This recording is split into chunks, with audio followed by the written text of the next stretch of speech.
అందరికీ నమస్కారం. ఈరోజు ఇప్పుడే ఒక దుర్వార్త విన్నాను. రాజకీయ దురంధరులు, రాజకీయాల్లో భీష్మాచారులుగా పిలిపించుకునే ముద్రగడ పద్మనాభం చనిపోయారు, మన మధ్య లేరు అనేటువంటి అంశం చాలా చాలా బాధ కలిగించేటువంటి వార్త.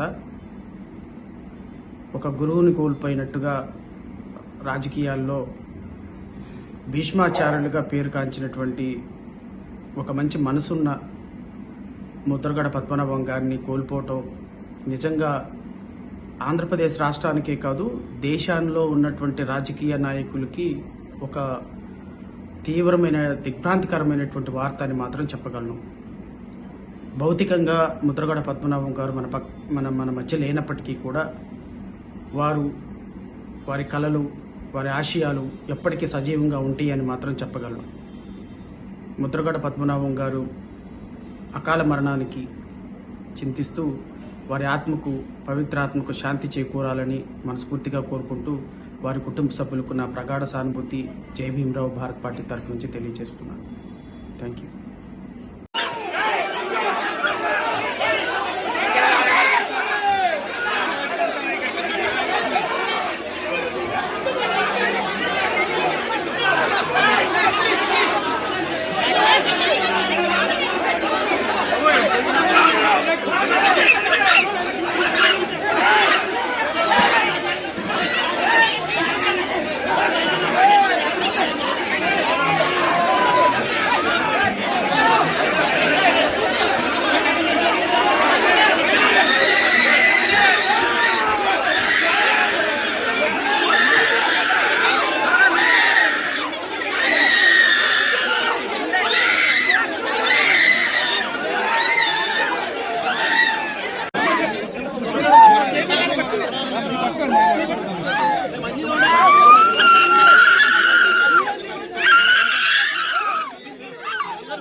అందరికీ నమస్కారం. ఈరోజు ఇప్పుడే ఒక దుర్వార్త విన్నాను. రాజకీయ దురంధరులు, రాజకీయాల్లో భీష్మాచారులుగా పిలిపించుకునే ముద్రగడ పద్మనాభం చనిపోయారు, మన మధ్య లేరు అనేటువంటి అంశం చాలా చాలా బాధ కలిగించేటువంటి వార్త.